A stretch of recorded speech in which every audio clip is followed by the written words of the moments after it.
Hi, welcome to Story Adventures with Sarah. I'm Miss Sarah. I just came across a really good book. It's called Be Nice to Spiders. And in it, it tells us how even the littlest of creatures can be truly helpful.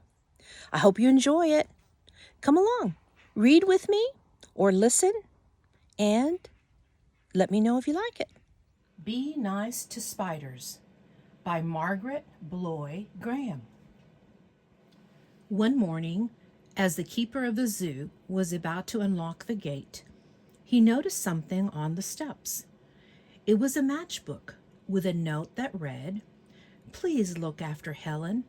I've had her since she was a baby, but I can't keep her anymore. We have to move to an apartment that won't take pets. Thanks, Billy." The keeper opened the matchbox and out jumped Helen. "Great Scott," he said, "a spider!" He tried to catch her, but Helen was too fast for him. She had 8 legs and moved like lightning. Helen ran up a big maple tree. Then she quickly spun a long silk thread and lowered herself into the ventilator of a big building.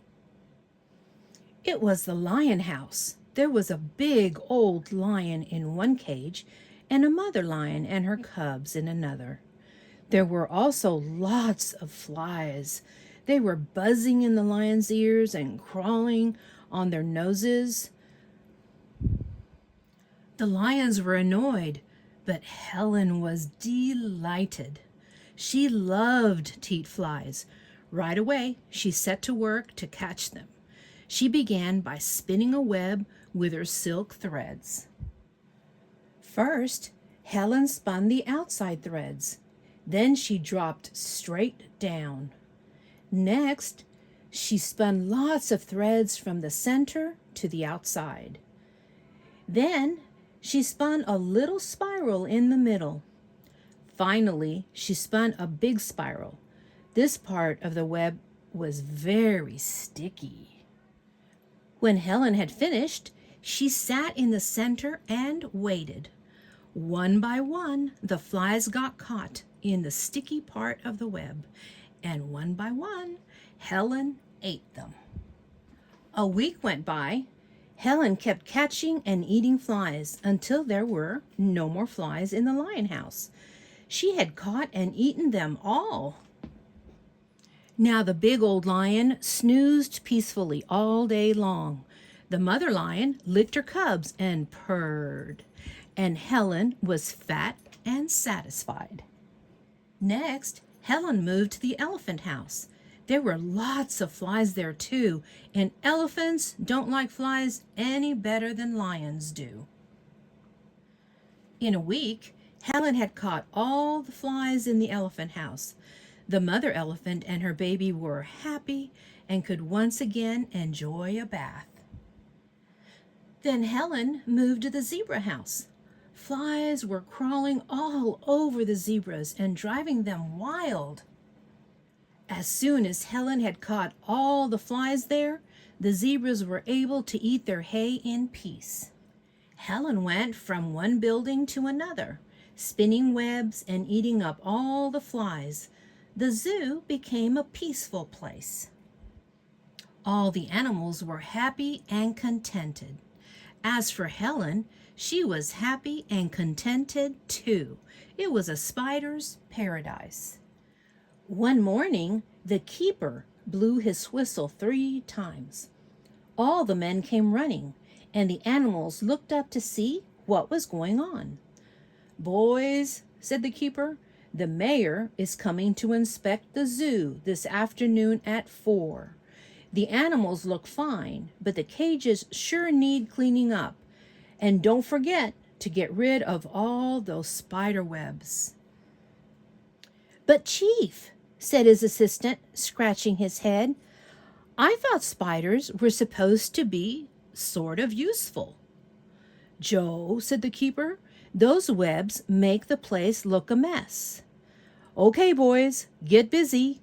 The men started sweeping the cages. Then they hosed and scrubbed them down. When they were cleaning the camel house, one of the men saw Helen. "Quick! Give me the broom!" he shouted. He took a big swing at her, but Helen had disappeared. The whole zoo was clean and shining when the mayor arrived. "Excellent," he said. "I'm delighted. I've never seen the place so neat and the animals looking so well."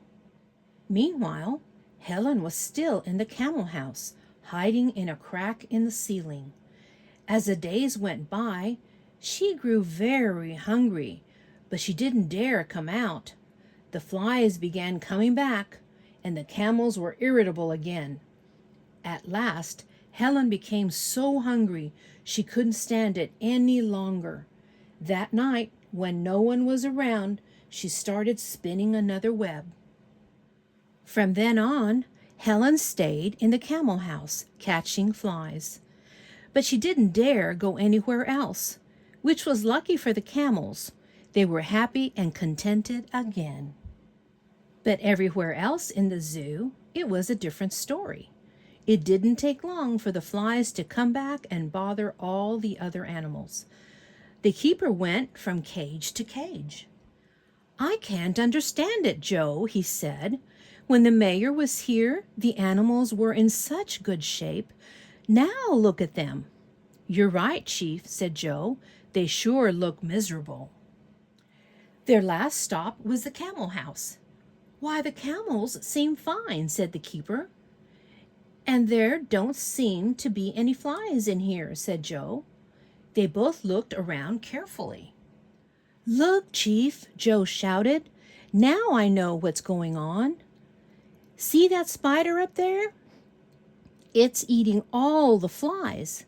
That's why the camels look so good. Spiders are useful." "That's what I tried to tell you the other day." "Of course, Joe," said the keeper. "I should have known it all along. Let's call the men."